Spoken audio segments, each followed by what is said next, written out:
Olá, ouvinte da Rádio Estadão e telespectador da TV Estadão. Começa o Estadão Discute desta semana, nessas duas plataformas, sempre debatendo o principal assunto da semana com a presença de dois convidados. E hoje o tema, a cassação do deputado Eduardo Cunha e as consequências diretas ou indiretas disso para o governo, para a base aliada, para o futuro do governo Michel Temer, enfim. Nós estamos aqui no estúdio da Rádio Estadão e da TV Estadão com os nossos convidados.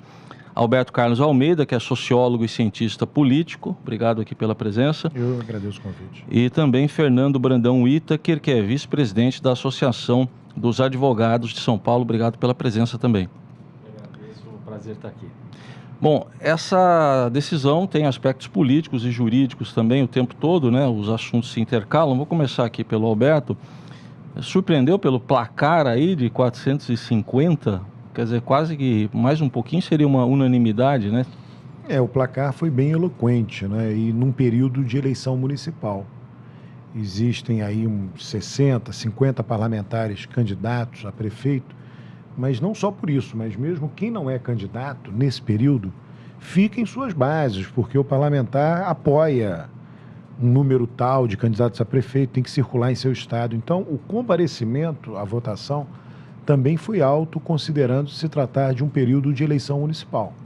E uma segunda-feira também, né? Uma segunda-feira, quer dizer, não é comum. Por conta da eleição municipal, o Rodrigo Maia convocou sessões segunda e terça, no mínimo até o primeiro turno da eleição. Olha, eu acho que os partidos, quer dizer, a pressão da opinião pública é muito grande. Eu frequento Brasília, vou em Brasília a cada 15 dias, tenho o privilégio. Eu sei que para muitos isso não é considerado privilégio, mas no meu caso é de participar de reuniões com políticos e vê-los tomando decisões. E você vê lá, eles às vezes tem uma polêmica na decisão, eles dizem, olha, mas vai vir uma pressão tal, vai acontecer isso com a gente, vão dizer isso da gente. Então a pressão está lá, é um fato. A sociedade sempre quer que responda mais, ou seja, mais efetivo do que eles são. Mas eles são lentos mesmo. Nós aqui na nossa área de atuação, nós somos lentos, eles são... Mas eles estão respondendo. Então, eu acho que essa votação aí de 450 votos é uma resposta à pressão da sociedade. Bom, do ponto de vista jurídico, queria saber aqui do Fernando Brandão Whittaker, tentou-se fazer aquela manobra, né, para que a pena não fosse a perda dos direitos políticos. No que é diferente um caso do outro, falando agora de Dilma Rousseff e de... também Eduardo Cunha. Quais são as diferenças nos dois casos? Eu tive a oportunidade de acompanhar uma parte da sessão de julgamento e a defesa tentou não só aplicar isso, mas na realidade tentou anular o próprio julgamento por conta, enfim, de argumentos muito mais questionando a forma do procedimento que estava ali em discussão. Não teve êxito. Aliás, o Cunha, durante todo esse processo, foi um mestre em levantar pelos em casca de ovo para retardar a decisão final. E a última pedido, a última tentativa foi de aplicar aí a permanência dos direitos políticos, a possibilidade dele se eleger, ocupar cargos na administração pública, o que acabou acontecendo no impeachment, né? Só que é uma situação absolutamente distinta.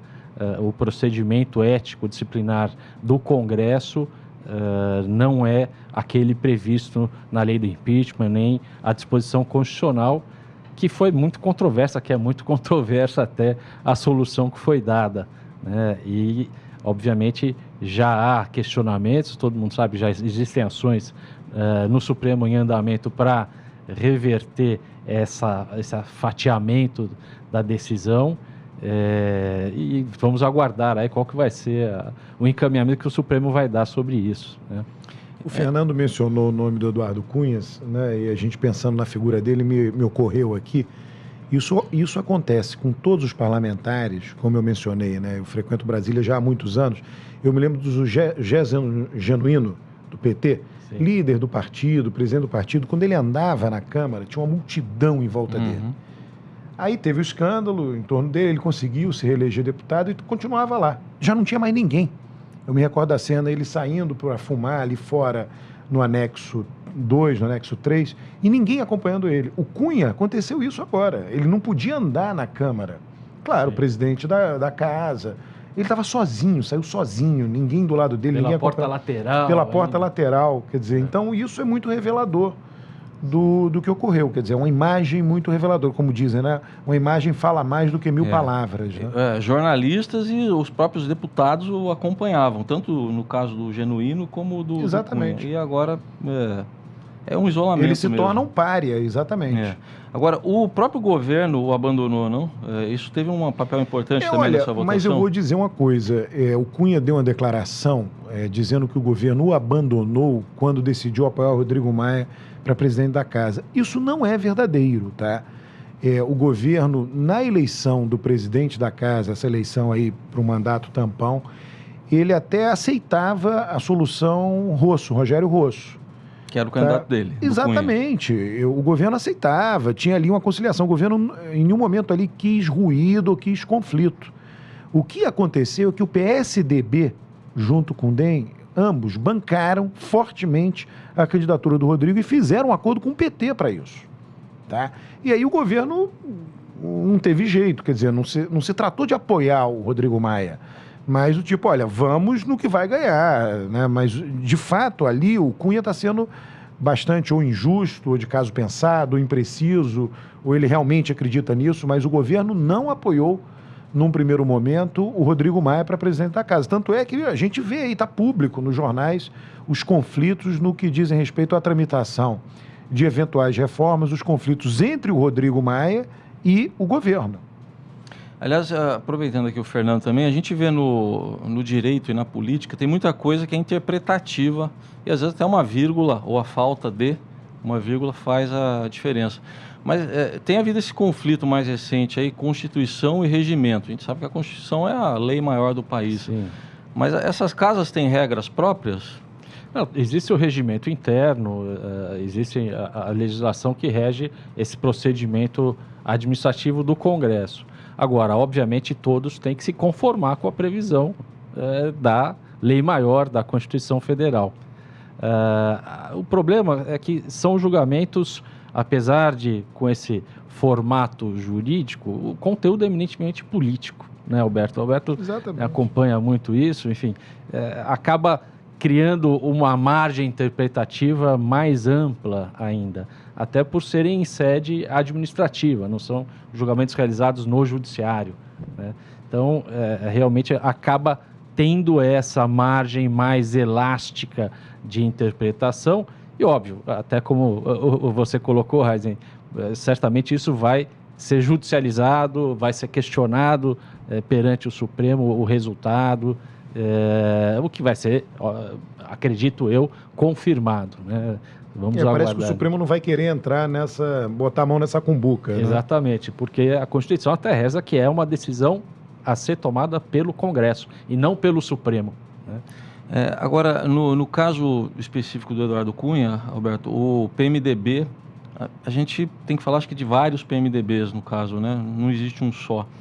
Mas o que PMDB que sobra agora, depois disso, do episódio? É interessante, né? Você colocando a pergunta, o Fernando estava falando, você olha para o PMDB, né? O PSDB entrou de corpo e alma do governo, parece um governo, em termos de defesa pública, o entusiasmo do PSDB é maior do que do próprio PMDB. Na votação do fatiamento, lá do impeachment da Dilma, se a gente pegar ali a votação dos senadores, né, o PSDB votou unido nas duas votações. Uhum. Tanto a votação do impeachment quanto a votação dos direitos políticos da Dilma. O PMDB se dividiu. E foi decisivo. E foi decisivo, exatamente. Na votação do Cunha, a mesma coisa. O PSDB votou unido pela cassação do Cunha. O PMDB se dividiu, se a gente considerar ausentes, né? O PMDB é um partido de centro. Você tem nos dois extremos do espectro político, como coluna vertebrais importantes do funcionamento do sistema político brasileiro, o PT, que tem um determinado direcionamento, e o PSDB, que tem outro. E o PMDB confere governabilidade. O que nós estamos passando agora é um governo liderado, o Poder Executivo liderado pelo PMDB, esse partido de centro. Mas, por definição, o partido de centro é dividido.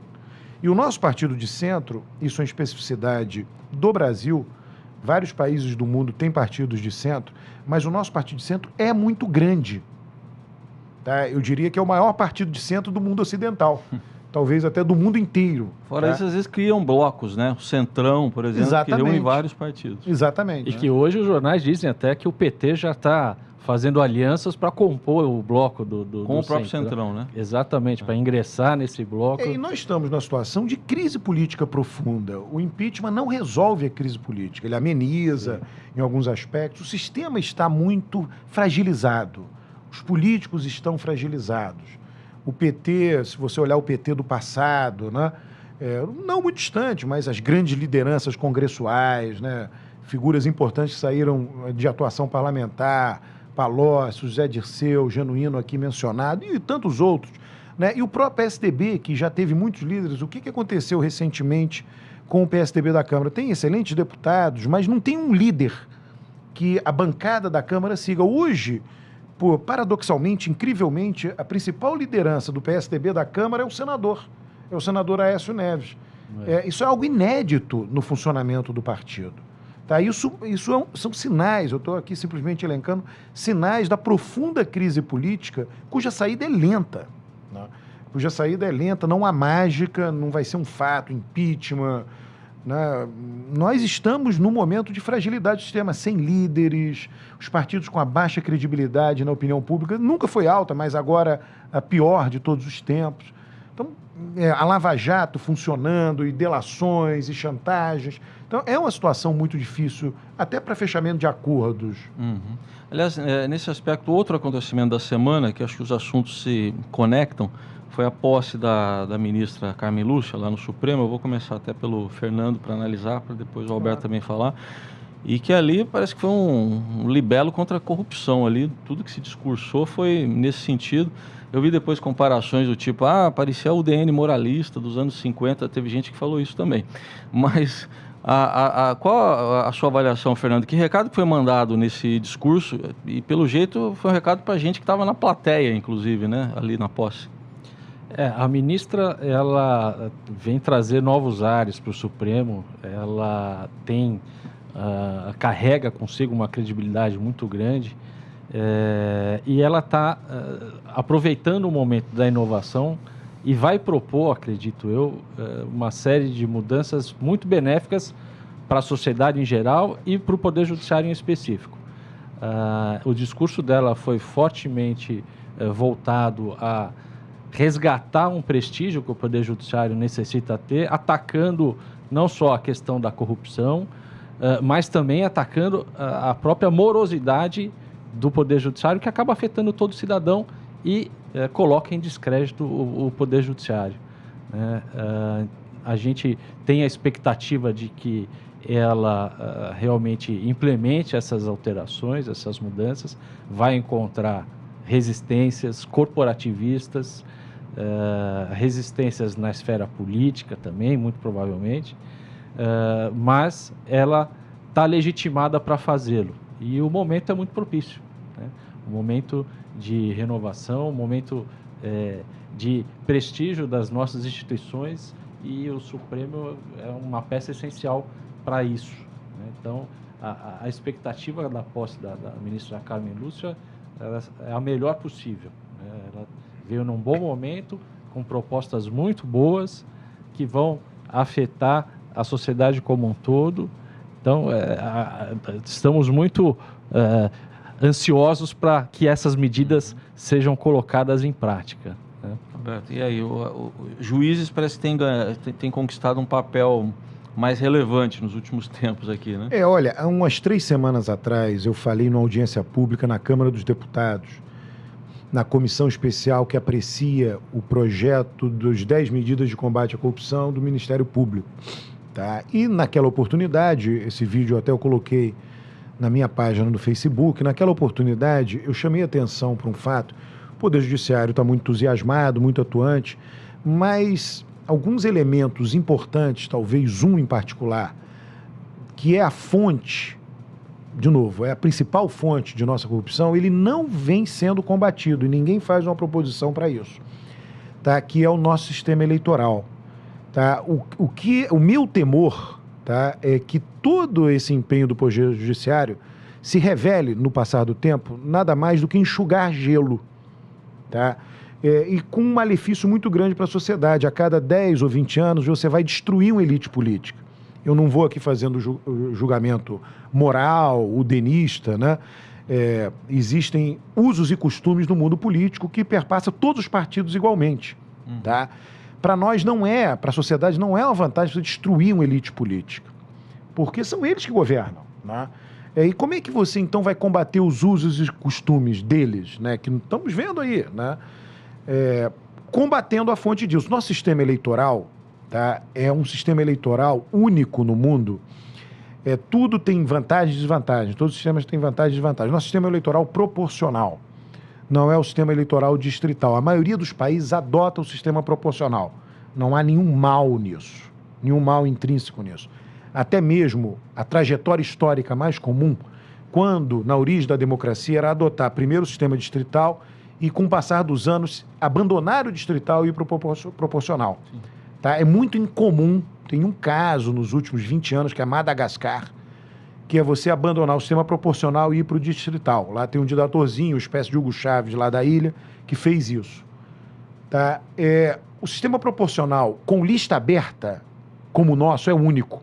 Lista aberta com o quê? Você olha São Paulo, o estado de São Paulo elege 70 deputados federais.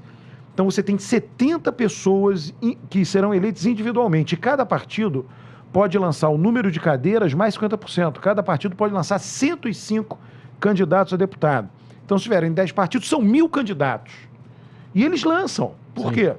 Para fazer legenda, porque um candidato puxa voto para o outro. Acabou a eleição, tem que arrumar emprego para todo mundo que não foi eleito. Tá? Então, aí tem cargos comissionados. Se não para o próprio, para alguém indicado por ele. Então, como é nos países que tem sistema proporcional? O voto em lista. Ou a lista é totalmente fechada, ou o partido apresenta uma lista fechada cuja ordem o eleitor pode alterar com seu voto. Mas se o eleitor não quiser alterar, já está lá a lista pronta. Isso faz com que os partidos façam campanha para os partidos e não para as pessoas. A gente olha o horário gratuito, está lá o vereador pedindo voto para ele. Aquilo favorece o clientelismo, aquilo favorece a pressão por cargos, aquilo significa pressão para gastos em campanha, portanto tem que superfaturar obras. Ninguém fala disso. Então a Justiça está muito empenhada, a Carmen Lúcia, as 10 medidas do MP, porém a fonte vai ficar lá. Ou seja, irá continuar os usos e costumes. Por que eu estou enfatizando usos e costumes? Porque os políticos acham que estão certos ao fazer aquilo. E aí apareceu o judiciário dizendo, não, vocês não estão certos. Tem uma lei aqui que diz que isso é corrupção. Então são 2 transatlânticos cujas rotas coincidiram e bateram de frente. E o transatlântico que se despedaçou foi o político, mas ele irá reagir, não no curto prazo. Mas a mudança da forma de financiamento das campanhas já foi um avanço, né? Não sei, sim, a redução do tempo. Olha, o que a gente detecta nessa campanha? Os políticos estão felizes com a redução do tempo de campanha. Custa menos fazer a campanha. Isso é bom. Tá? Agora, a forma de financiamento, a gente já viu aí, multiplicou o número de pessoas beneficiárias do Bolsa Família que estão contribuindo para a campanha eleitoral. Uma mágica. Né? As pessoas individuais contribuem para a campanha eleitoral, porque agora só pode pessoa física. Exato. São aqueles que têm sociedade e empresas que são fornecedoras dos governos. Tudo bem, era de se esperar. Aí, pessoas que estão contribuindo, funcionários públicos, todos eles contribuem. Então, você começa... a gente tem que encarar isso com maior realismo, né? Sim, é louvável a medida, mas a pressão para gastos é enorme. É enorme, porque o voto é na pessoa. E o voto não é no partido. Se fosse no partido, ela diria, olha, você vai gastar para a convenção partidária, para tentar ficar lá na frente da lista. Fechada a lista, eu vou defender o partido. Então, mas esses episódios que vocês mesmos estão citando fazem a gente ver o seguinte, os próprios políticos não têm interesse muito em fazer essa mudança. E de vez em quando a gente vê lá o tribunal, acho que dá para dizer, legislando em alguns momentos, ou não, não chega a acontecer isso, do próprio tribunal legislar. Chega.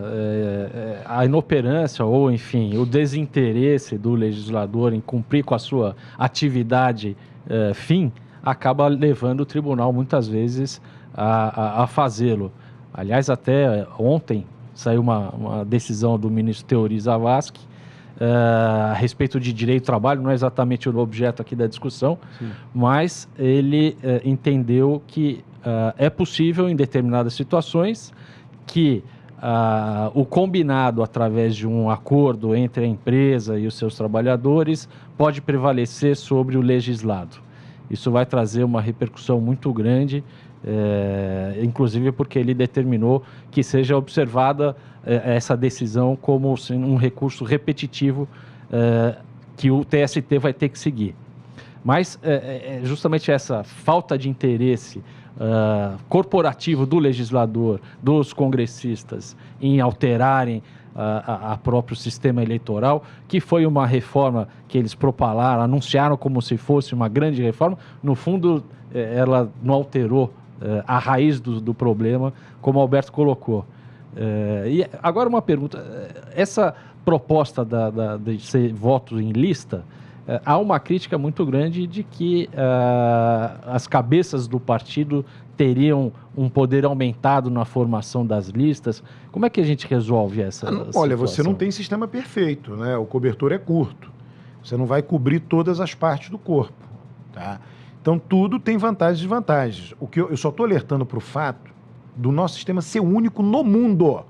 Só tem um país no mundo... Nossa jabuticaba eleitoral.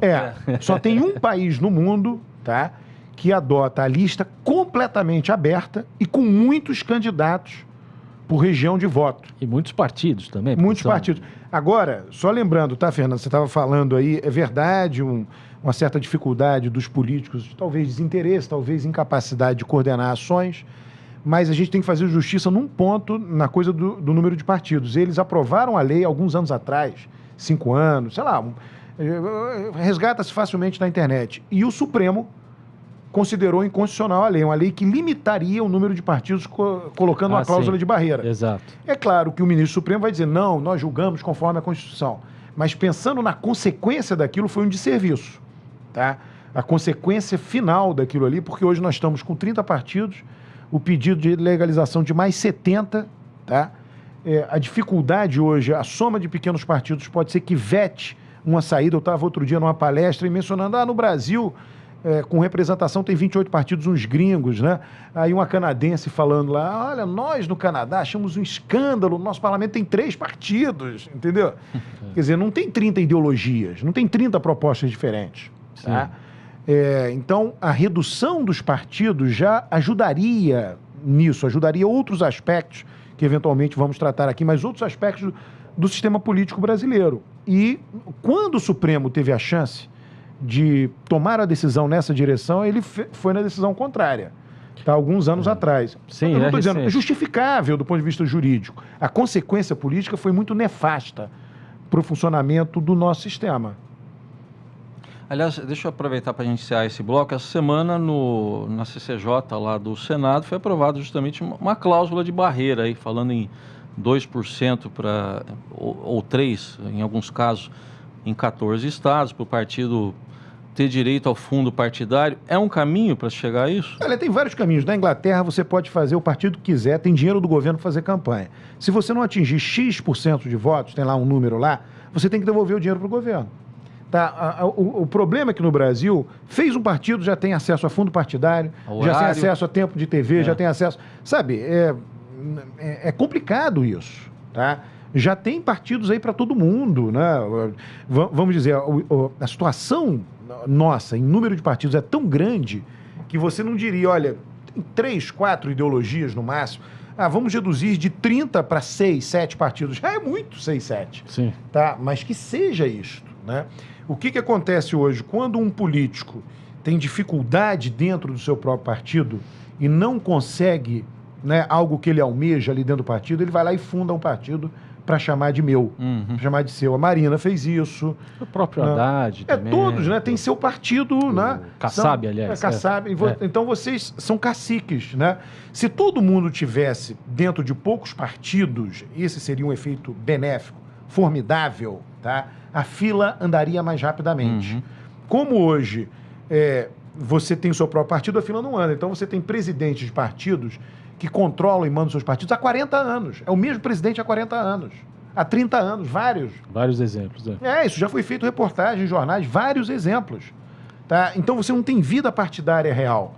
Por que que o Lula escolheu a Dilma? Num partido que tem vida partidária, jamais, uma vida partidária pujante, jamais a Dilma seria escolhida por dedaço. A gente não estaria na hecatombe que nós entramos, que ela foi a principal responsável.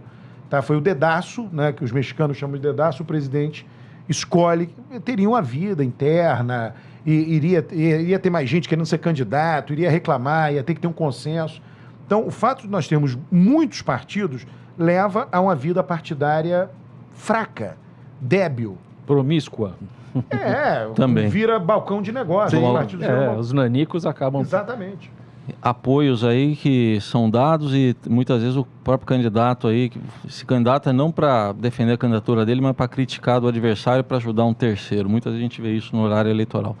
O Alberto puxou um pouco essa discussão do descrédito meio que geral. Eu não gosto muito de generalizar, mas parece que estamos num descrédito geral em relação aos políticos. E o próprio Eduardo Cunha falou, amanhã serão vocês. Não sei se foi em tom ameaçador ou não para os colegas dele.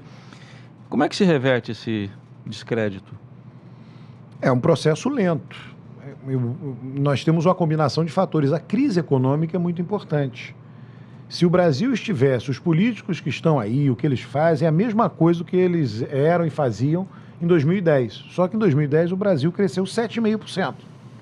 Então a vida da população inteira melhorando, deixa lá os políticos, desde que eles mantenham a nossa vida melhorando, deixa lá eles fazendo o que eles quiserem fazer. Nós hoje estamos numa crise econômica e, por que não dizer social, profunda, aguda, numa crise política profunda. A saída, a combinação dessas duas coisas nos permite, né, dizer que a saída é uma saída lenta, né? E é uma saída que precisará ser feita também nos dois terrenos, tanto no terreno político quanto no terreno econômico. Não há hoje uma liderança capaz de organizar as ações no terreno político. Não há isto. Tá? Por conta até da Lava Jato. Né? Não tem alguém que possa vir e propor. O que os políticos poderiam vir e propor hoje? Que de vez em quando aparece até isso na mídia. Vamos fazer uma anistia. Tá? Mas para você fazer uma anistia, você tem que vir junto com um conjunto de regras que limite a capacidade dos políticos de fazerem o que eles fazem. Tá? As duas coisas têm que vir juntas. Quem é que vai propor isso? Ninguém. Senão vira o que nem aconteceu na Itália lá. Depois de todo o trabalho que eles tiveram com a Operação Mãos Limpas, voltou. Exatamente. A mesma situação. É a mesma coisa. Então, hoje ninguém tem autoridade de fazer isso. Se tivesse, já estaria aí. Tá? Então, é uma dificuldade. Vamos aí reduzir, se não acabar com cargos comissionados. Vamos dar mais transparência ainda. A gente tem muita transparência para o funcionamento do setor público. Vamos mudar as regras eleitorais. Vamos criar regras de compliance para todas as empresas que lidam com o setor público. Vamos criar seguro, né, para obras. Então, tem um conjunto de medidas não punitivas, tá? Que foi isso que eu falei lá nessa comissão especial, que o Ministério Público está olhando só o punitivo, mas o punitivo não resolve. Seria um conjunto de medidas que antecipariam isto, que coibiriam na raiz tem que o que nós estamos vendo. o dano. Prevenir. Exato. Tá? Alterando os incentivos, alterando o sistema. É um conjunto de medidas. A corrupção é um fenômeno complexo. A saída é uma saída complexa. Tá? Então, um conjunto de medidas, você teria que propor isso e, ao mesmo tempo, propor uma anistia. Não há ninguém que tenha autoridade de fazer isso agora. Bom, resumindo, antes de eu passar para o Fernando, quer dizer, um acordo de cavaleiros, mas aí precisaria haver os cavaleiros também, né? Os líderes, né? Os líderes claros. Todos os líderes hoje têm sua autoridade questionada pelos escândalos. Sem exceção. Até porque são mencionados aí em delações. Não se sabe também se essas delações são com intuito meramente acusatório político, com intenção política ou não, mas o fato é que essas lideranças também acabam estando envolvidas aí, né, nesse mar de lama que está sendo descoberto, né?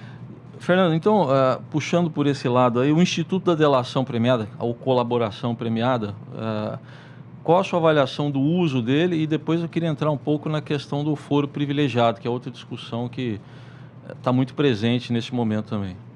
A questão da delação, ela está sendo aí copiada aí de outros sistemas, norte-americano principalmente, ela é um instrumento útil, só que ele não pode ser considerado como o único instrumento acusatório. E o que eu enxergo de grave na utilização que vem sendo dada prende para forçar o sujeito a delatar. Tortura, né? É uma tortura velada. Né? Então, isso acaba destoando o Instituto da Delação e acaba também prejudicando o próprio sistema como um todo. Né? Nós já ouvimos aí diversas manifestações de ministros do Supremo dizendo que não vão considerar como prova única a questão, o depoimento em delação premiada.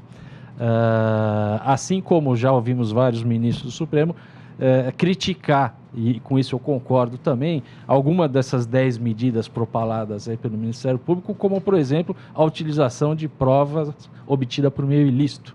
Desde que com boa fé, mas é subjetivo, né? Cai numa subjetividade que acaba até violando o Estado Democrático de Direito. Né? E a gente sabe que essas regras que asseguram o direito de defesa, elas não surgiram agora em 88, elas são frutos de uma luta de anos, enfim, contra regimes autoritários, e não é possível a gente permitir e concordar com uma proposta dessa. Agora, até entrando já no outro tópico que você comentou, Raíssa, uma das questões que eu acho mais graves e que afligem o nosso sistema eleitoral é o problema do foro privilegiado. Né? O problema do foro privilegiado acaba incentivando os políticos a se manterem, por exemplo, essa sugestão, essas propostas todas deles quererem fatiar as suas penas que estão sendo impostas, é justamente para tentar garantir o foro privilegiado. O Cunha, por exemplo, agora vai ser submetido ao juiz Moro, lá naquele processo criminal que tramita em Curitiba. E o Supremo Tribunal também, a gente tem que reconhecer, não está aparelhado, não tem a sua estrutura propícia para conduzir um processo criminal. Não tem sentido o Tribunal Constitucional parar todas as suas atividades com questões relevantíssimas que estão lá para serem definidas, decididas, para conduzir toda a instrução de um processo criminal. Então, esse é um mal que precisa ser atacado e a gente vai esbarrar nos interesses aí também dos congressistas que vão tirar um privilégio, uma regalia que hoje a lei confere. Né? E a sua avaliação, Alberto, desses Olha, dois a minha aspectos? avaliação, nada melhor aí do que relembrar frases do passado, até em outros países, o caso da Revolução Francesa, quando o Robespierre disse que o rei é o empregado do povo, né? O político é o empregado do povo. O político se acha o tal, mas ele é o empregado do povo. O foro privilegiado é uma aberração. Como é uma aberração a corte que a gente vê em torno dos políticos, a quantidade de carros oficiais. A gente não deveria nem aqui estar discutindo a quantidade de carros oficiais. Talvez não devesse existir carro oficial. Ele que se vire para se transportar para o trabalho dele. Então a gente fica aqui discutindo privilégios de políticos. Tá? O foro privilegiado, até o nome diz, é um dos privilégios, mas existem inúmeros. Eles não deveriam ter nenhum. Tá? Eles são empregados da população. Estão lá para servir a população e não nós, população, servirmos a eles. Isso é um verdadeiro absurdo, né? Agora, vem diminuindo. Não é uma coisa que aconteça da noite para o dia. Tá? Prefeitos, vereadores, não tem nada disso. Isso no passado já foi muito mais acentuado. É difícil fazer uma reforma de uma só vez. Isso vai acabar em algum momento. Tá? Como, aí eu estou sendo talvez mais otimista, essa quantidade de carros oficiais, você vai a Brasília e tem o elevador de político, tem o elevador da população e tem o elevador de político. Mas por que isso? Isso é ineficiente, completamente ineficiente. São inúmeros privilégios que eles têm. Tá? Tem refeitório, tem lá um restaurante de político, porque a fila é menor, o restaurante dos outros não, a fila é imensa. Né? Isso é vergonhoso para o país, é algo vergonhoso. Isso acaba, sim, mas é muito lento, é um processo muito lento. Nós, brasileiros, temos uma mentalidade hierárquica. A gente imagina que pessoas diferentes tenham direitos diferentes. Está diminuindo? Repito, está. Mas não acaba da noite para o dia. Essa questão do Tribunal Supremo, né, não ser um tribunal penal, né? O leigo até fica vendo assim, o juiz Sérgio Moro já condenou 70 e tantos, e o Supremo, nenhum. Tem um pouco a ver com isso também. Talvez um pouco a ver com isso. E com o foro privilegiado. Sim. Eu acho que essa que é a questão principal, né? Porque enquanto o político ele tem lá e tem que ter, né, a sua imunidade parlamentar, isso é essencial. Para opiniões, né? Isso, mas exatamente, tem que se restringir para um exercício legítimo da atividade parlamentar. E o foro privilegiado acaba destoando essa imunidade parlamentar no aspecto jurídico, aí no aspecto do seu processamento. Então, eventualmente, até nessa evolução, que eu também sou otimista, acredito que o Brasil tem caminhado positivamente para isso, seja restringir o foro privilegiado para questões e assuntos de foro parlamentar, né? Do exercício da profissão. Quase que você falou Exato. Quase que você falou parlamentar, mas não estaria errado, hein? Falar parlamentar do jeito que a gente está vivendo aqui, viu, Fernando? Mas vamos tentar projetar agora esse segundo semestre aqui, que acho que nem existe, né? Tem eleição agora. Eu estou falando em termos legislativos, Alberto. E o governo precisando aprovar medidas aí, ajuste fiscal. Você vê alguma chance do governo levar adiante isso, no atual momento da base que ele tem? A eleição municipal, o primeiro turno é dia 2 de outubro, faltam um pouco mais de 2 semanas. O impacto maior é do primeiro turno, o segundo turno acontece num número reduzido de cidades grandes, então a normalidade legislativa tende a voltar na semana que se inicia em 3 de outubro. Tá? Uma coisa que tem acontecido aí na mídia, de um modo geral, é um excesso de otimismo com relação ao tempo de tramitação de reformas. Uhum. Tá? Reformas são coisas cuja tramitação é lenta. Tá? Você tem que montar comissões especiais, existem inúmeros prazos regimentais, tá? Existem polêmicas, né? Agora a gente está falando de reformas polêmicas. Audiências públicas, né? Então, aprovar uma emenda constitucional é comum que demore 8 meses, 1 ano. Tá? Se andar rápido. Se andar rápido, e quando ela não é controversa. Exato. Quando ela é polêmica, tende a ser mais demorado. Tá? Precisa convencer 3/5, né? 3/5, quer dizer, não é um processo simples. Então, 2 turnos de votação. Nas 2 casas, e aí se mudar um, volta para outra, né?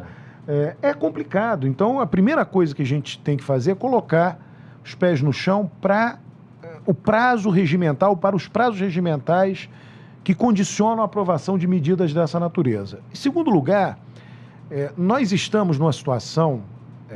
É bem interessante, nós estamos falando de ajuste fiscal. O que ajuste fiscal pelo lado do gasto? O que eu chamo isso? A maneira fácil da gente comunicar isso é o governo dizer não. Preciso gastar mais, temos a demanda, o governo vai ter que dizer não. As emendas parlamentares? Não. Tá? Quando a gente toma aí a nossa recente experiência democrática, o Fernando Henrique fez um ajuste fiscal sem dizer não. Foi todo feito pelo lado da Receita, os 8 anos de Fernando Henrique. O Lula manteve o ajuste fiscal, fez pelo lado da Receita, fez sem dizer não. A Dilma não disse não dava para fazer tudo pela Receita, pedalou, etc. Né? Então nós temos Fernando Henrique, Lula e Dilma, ninguém disse não. Agora, no momento de profunda crise, recessão, abatimento do sistema político, se exige de um governo que seja dito não. Eu estou só colocando os ingredientes da situação que nos encontramos. Não é trivial dizer não agora. Não estou dizendo que seja impossível, estou dizendo que exigirá um esforço muito grande, em particular do Poder Executivo. É necessário um empenho muito grande. O Brasil hoje foi colocado, o país bateu no muro, né? Bateu em que muro? Para que seja feito um ajuste fiscal, agora não será possível fazer, agora, nesses próximos anos, pelo lado da Receita. Terá que ser feito pelo lado da despesa. Tá? A nossa, é um ponto de interrogação, quer dizer, nós estamos aqui num debate, tá? O governo hoje, dadas as condições econômicas e políticas, será capaz de dizer não, de fazer um ajuste fiscal pelo lado das receitas? É um ponto de interrogação sério. Ninguém tem a resposta. Ninguém tem essa bola de cristal. Tá? Os obstáculos são grandes. É só isso que eu gostaria de chamar a atenção no momento. O que o país não aguenta mais, realmente, é o aumento da carga tributária, que já é extorsiva, principalmente considerando o retorno que é obtido. Então, já houve agora, recentemente, aí, nas últimas semanas, o corte de uma série daqueles benefícios concedidos a diversos segmentos empresariais, que afeta aí o lado da receita, mas é imprescindível que as medidas de corte de despesa ocorram, né? E essas medidas amargas já são esperadas e têm que ser, num curto espaço de tempo, implementadas. Não temos mais tempo para aguardar e desviar essa rota negativa que já prejudicou tanto, né, a sociedade em geral. A gente tem visto, até saíram notas em jornais, né? O próprio governo dizendo, olha, tem a batalha da comunicação, o governo considera que perdeu a batalha da comunicação, que ficou a tese do golpe. Coisas de comunicação são mantras muito simples, repetidos aí de forma insistente inúmeras vezes, né? Então, o PT, a Dilma, vem fazendo isso lá desde antes mesmo, a votação em plenário da Câmara dos Deputados, do impeachment dela, falando de golpe. Um mantra simples para o governo, que o governo acertaria muito na comunicação, é falar: Dilma quebrou o Brasil, Dilma quebrou o Brasil, Dilma quebrou o Brasil, tá? Se isso é batido fortemente, você persuade a sociedade disto, você ainda pode fazer a frase seguinte, dizer a frase seguinte: Dilma quebrou o Brasil, portanto é necessário cortar gastos. Dilma quebrou o Brasil. Eu não queria cortar gastos, mas como ela quebrou o Brasil, é necessário. Como ela quebrou, é necessário a reforma previdenciária. Só que esse ambiente não foi construído até agora, tá? Seria um imenso acerto do governo e do presidente da República se ele, a partir de agora, batesse nessa tecla: Dilma quebrou o Brasil, Dilma quebrou o Brasil. Nunca é tarde para pegar o mote de comunicação mais adequado. Bom, ele tem pouco mais de 2 anos aí. Aqui na Rádio Estadão nós entrevistamos o presidente, quando ele era interino ainda, e ele falou justamente essa questão de dizer não, que o Alberto falou, que ele não cairia na tentação de não adotar medidas impopulares, até porque ele falou que o retrato dele não vai estar na urna em 2018. Ele deu essa resposta aí. Isso aí, de alguma forma, ajuda ou não? Porque ele tem os aliados dele que querem, já tem uma disputa ali interna para ver quem é que vai ser o candidato, caso ele não seja. Parece que a gente só pensa na próxima eleição. Faz parte do jogo, né? Todo mundo, ano que vem, nós estamos em 16, né? Isso. Ano que vem, 17, pós-carnaval, isso vai aumentar muito. Vai aumentar muito. Segundo semestre já... Olha só, na próxima eleição presidencial 2018, a gente não precisa conversar com ninguém do mundo político, é só uma questão lógica. Na próxima eleição presidencial 2018, muitos partidos vão ter candidatos, inclusive partidos que não tiveram nas últimas eleições. O PPS disse que quer ter candidato, enfim, inúmeros partidos, tá? Então, vamos aqui falar de uma maneira muito simples. Todos os partidos vão ter candidato na próxima eleição presidencial. Se todos vão ter, o PMDB vai ter. Mas o PMDB tem a presidência e o presidente pode disputar a reeleição. Então, qual o sentido o PMDB tendo um candidato, que esse candidato seja outro que não o presidente disputando a sua reeleição? Não faz o menor sentido. É uma coisa lógica, tá? É uma coisa absoluta. Não, todo mundo teve candidato, inclusive o PMDB, mas o PMDB não quis que o candidato fosse o presidente dele que disputa a reeleição, que disputaria a reeleição. É uma coisa absolutamente sem sentido. Só se o desempenho dele desagradar a todos, né? Agora, ele tem essa tarefa de convencer os seus pares de que não vai sair candidato, porque aí ele consegue ter legitimidade para impor essas medidas amargas, né? Mas você só convence, você não convence isso falando, você convence aprovando a lei que proíba você de ser candidato. Apresentando essa lei... Se tem a possibilidade da reeleição... Aí pronto, está resolvido. Tá? Se você fizer isso, não precisa... Essa é a verdadeira persuasão no mundo político. Porque o mundo político, o acordo é no fio do bigode. Tá? Você faz, desfaz, muda as condições. Tá? E aí a maneira de colocar isso de uma forma muito concreta é aprovando alguma medida dessa natureza, que dificilmente vai acontecer. Quer dizer, eu sou do PMDB. Imagina a seguinte situação hipotética: eu não sou o presidente da República, mas sou do PMDB. Trabalhei muito para ele chegar lá e gostaria que ele continuasse. E agora ele me diz: não, eu não vou. A pressão é muito grande. Vai ser cobrado por isso. Exatamente. Tá? Bom, e a base que o presidente tem hoje? Ela é uma base confiável e numericamente suficiente para aprovar essas reformas, Alberto? Confiável é uma palavra difícil hoje. A gente está falando de uma maneira muito abstrata, tá? Eu, antes de vir para cá, estava lendo coisas em jornal dizendo: o governo decidiu que ele vai jogar todas as fichas na aprovação do teto de gasto na reforma da Previdência. tá? Por que eu acho interessante chamar a atenção dessa nota que eu vi agora há pouco na internet? Porque em algum momento na semana passada, ainda no início dessa semana, se falou em reforma trabalhista, 12 horas de trabalho. Quando você vai tomar medidas impopulares e medidas controversas, quanto menos medidas dessa natureza, melhor, para você não abrir muitas frentes de conflito. Sim. E aí você vai abrir frentes de conflito num momento de fragilização do sistema político, de um presidente que não foi eleito, em que sentido? A campanha eleitoral não foi em cima do nome dele. O presidente que tem que dizer não. Tem que dizer não. Então, quanto menos frentes de conflito, melhor. Tá? A frente trabalhista de conflito, ela mobiliza muito. Não é uma frente qualquer. Ela mobiliza interesses organizados que são canalizados não só na rua, mas hoje por meio de mídias sociais. Então, nós estamos falando ainda longe do acontecimento. Quando o acontecimento se aproximar, vai se estabelecer a comissão especial que vai debater a reforma da Previdência, vai ser enviada uma proposta pelo Executivo, vai ter a primeira audiência, vai virar uma guerra. Brasília vai ser ocupado, Congresso vai ter que aumentar a segurança interna, a caixa de e-mail, Facebook dos parlamentares. Então, e o PT agora está na oposição, e eles na oposição são muito articulados, né? O que eles sabem fazer melhor. E olha, e a gente, assim, uma coisa que não foi dita aqui, olha, é real, as demandas da sociedade brasileira são reais, tá? Estamos aí num momento de eleição municipal, inúmeras pesquisas foram feitas. O sistema de saúde dos municípios está destruído, tá? As pessoas simplesmente morrem porque não tem atendimento, esperando na fila, dores crônicas, né? Então, por um lado, está lá a sociedade demandando. Aí você tem que dizer não, mas a sociedade está dizendo, mas eu preciso que ele diga sim. Não é simples. Quem tem razão, né? Não tem um lado que tem razão, né? A demanda da sociedade é relevante. Teve a reunião ontem com os governadores lá do Meirelles. E aí os governadores disseram, olha, Meirelles, teve lá um governador que falou isso, está nos jornais aí. Você está aqui falando de números. Nós, governadores, temos que lidar com as pessoas. Cada corte desse significa que é uma pessoa que vai morrer. Veja só, são argumentos que estão na mesa.